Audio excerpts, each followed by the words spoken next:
Sometimes I agree with my teacher and sometimes I don't. And it's nice to sort of say what I think about it and not just always what other people do.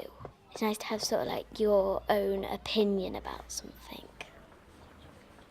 The pupil voice is just one element of a new teaching technique called lesson study. Is there anything there that you felt that would have helped you in any way? Examples of persuasive writing in front of you? It might have been good to, like, in our pairs, swap our work so we could see what we'd done. Right, so if you'd have had both and worked on each other's and just... Yeah, that's a really good idea, actually. This whole model of lesson study really is giving us a language in which to talk about the learning and the pedagogy that goes on in school, other than just the sort of superficial, how did your lesson go today kind of thing. Teachers at Fountains Primary School near Harrogate are using lesson study, part of the renewed primary framework, to improve pupils' writing. So how does it work? The technique has a clear structure. Firstly, teachers meet as a group to decide a focus. Today it's literacy. Secondly, the group splits into pairs of teachers who plan the lesson, observe each other, and interview pupils to get their feedback. Thirdly, the pair of teachers feed back their observation results, and finally the group reconvenes to evaluate.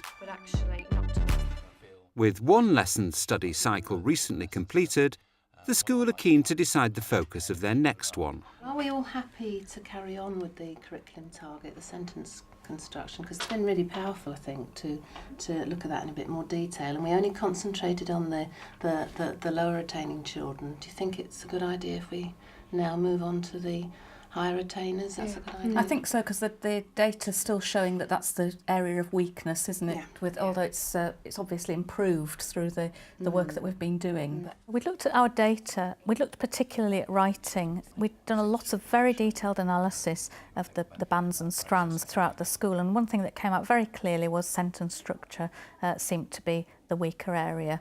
So having identified that, it was a case of narrowing that down to the specific objectives. What do we need to teach our children to be able to get them to that next level? This time I want to look at the Year 6 progression into Year 7, really thinking about their use of language overall, but also in terms of the overall balance of the writing.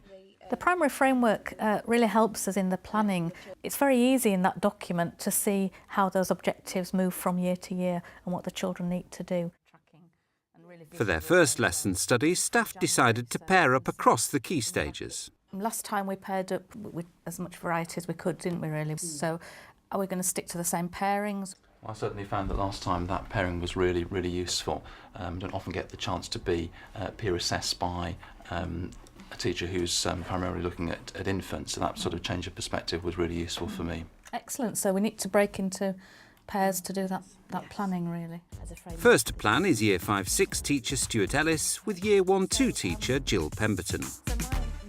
So really I was looking at how I could really push on my higher attaining children. Donna also, who's a real high flyer, I thought again that sort of peer working with somebody else. I've actually linked her up with Amber, and Amber again enjoys writing but really does need to develop her skills in terms of how she's constructing her sentences. So I thought that they'd make a really good pair together. I think I'll be looking there at whether one child dominates the other in the pairings, because as you haven't done that before, that's a bit more of an open-ended thing to be doing. Next, it's the turn of reception teacher Georgina Ray and Year 3-4 teacher Rachel Bush. Right, I want to focus on punctuation and sentence construction. These are the children that, yes, they still need to be guided, but often I can see them away working, but it'll be interesting for us both to watch that process. And even though I'm guiding them, I'd like to see what they can do and what kind of talking they're doing between themselves and how that feeds into their final piece of writing. Lessons are then peer assessed. So your activity really is to look at the writing that you've done and to assess that against the success criteria and try together to come up with a revised draft. Can I just ask what improvement you've made so far? Well, connected there at the beginning of the sentence. Right, so is that what sort of connective would you say that is? Like Effective. Yeah. It's effective, yes, and it's also a bit like it's a cause and effect, isn't it? It's the effect as a result is like an effect of something happening, isn't it? Yeah. Well done, that's a really good start, well done. What you do is to join those sentences together and add some more detail, make it more interesting. You know, you instantly said, why did the teacher panic? Because the fire alarm went off, OK? So you're just going to focus on maybe extending those sentences into a paragraph, adding more detail, using these techniques here to make it more interesting than the light went out, the teacher started to panic. That was really good, because the light went off, and then something lit up the room, but not the light. Alyssa, would you read yours out, please? Think about one compliment, one thing to improve on, so listen carefully. The bright yellow light quickly turned off, and all the children started to scream loudly. The tall, thin teacher started to panic as fire rushed into the classroom. Get outside, she cried, at the top of her voice, trying to pull the squealing children out of the room. Super. One compliment? I think it was good because she described the light and how the teacher was trying to get them out of the classroom when the fire came in. Anything that you felt she could have improved on, Sophie? She cried the teacher. She could have put a better word to... Yeah, so when we've said is banned, she could have maybe used a more complicated word. Yeah, OK? Pupils are given their chance to feed back on the lesson. How did you feel generally working in pairs? With pairs, you can get more ideas and like mix ideas together, so if they're better. Did you both have just one piece of work, or? Yeah. Okay, how do you feel about that? Would you have liked both? No, I like sharing. So then you could just look at one piece Yeah. of work Right. and Then you improve don't it. know, because then if you had to, you'd be like looking over. Okay. I was a little bit nervous about that to start with in terms of how I would feel, particularly if things didn't go very well or the feedback from the children wasn't great. But actually I think within our school here we've tried to develop that open culture where we can share successes as well as failures and learn from it and move forward, and so from that point of view there was really nothing to fear. I'm just going to ask you some questions about the session that you've just had. So, talking to each other, was that the best thing about it, really? Being able to talk to your friends? Because in class, when we're doing a piece of writing work, we'd have to do it on our own.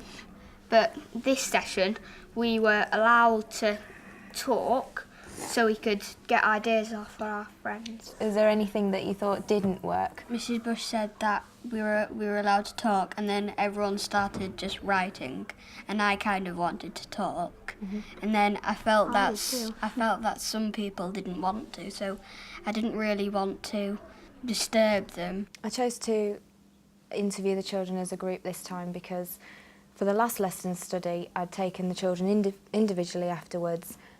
Some of the children were quite reluctant to give answers. It was somebody different that they don't generally work with, and they were quite sort of short with their answers. They didn't, develop them at all. But with taking them as a group, it had huge impact on the amount that they said about the lesson. Sophie? I think that sometimes if Mrs. Bush asks for comments, then say only like 2 people put their hand up, and then she asks for something that you could improve on, and like everyone else puts their hand up, it would be quite disturbing.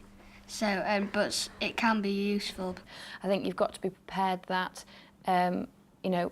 maybe your techniques aren't working or that style isn't working, and be happy to receive information from the children through your partner saying this didn't work or they need this or this is what they felt, and being able to respond to that and not taking that personally but thinking, all right, this is my next step. They need this, that I'm going to provide it for them.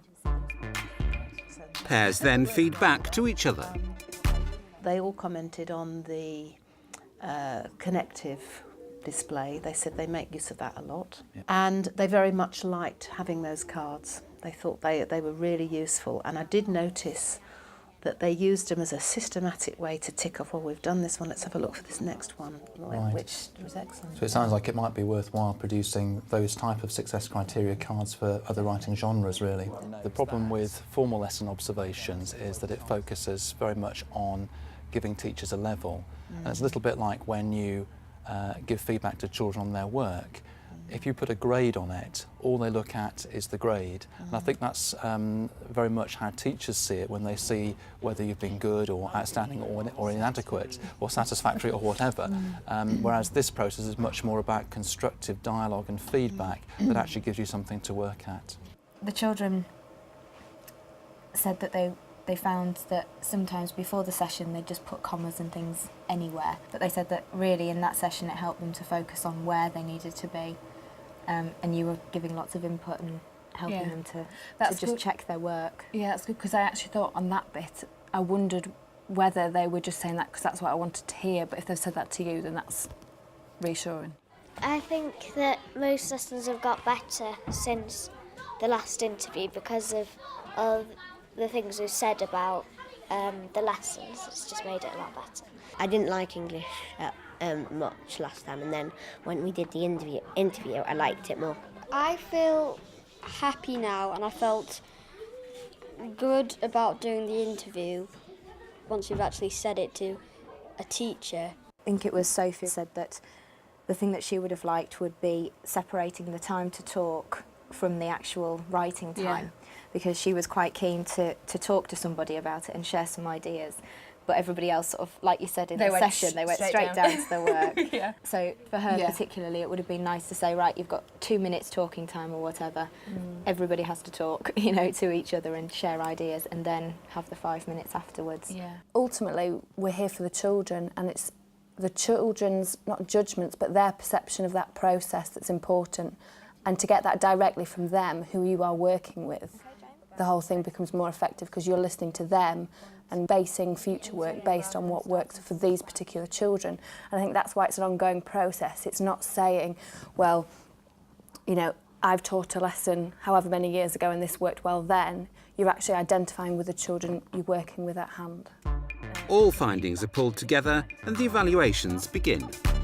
It was useful to find out what the children thought of it, and all of them found it really helpful to have the prompts right in front of them in terms of the success criteria. So that was a really helpful thing that's made me think that I would probably want to create those sorts of prompt cards for all the different writing genres, which would be helpful for them to have right in front of them rather than just being up on the board, which is at a distance. I've had plenty of assessments in terms of my teaching as I've developed as a teacher, but it's always felt very much like you've either passed or failed an exam, whereas with the lesson study it's just as constructive, but it's more so because you're actually getting everybody's feedback and you feel that you can do something with that and together improve the teaching and learning for all the children. In terms of organisation, you do have to be a little bit creative. In our 2 cycles, we've had one person who's come in on supply for us to free up people to be able to take part in that lesson study. And each one has been effectively 1 day's supply for us in our small setting. So it's been a very cost-effective way of delivering that CPD. Because of the benefits, I think we would really say no if it's a question of choosing between lesson observations and the lesson studies. I think we would go for the lesson studies every time. Yes.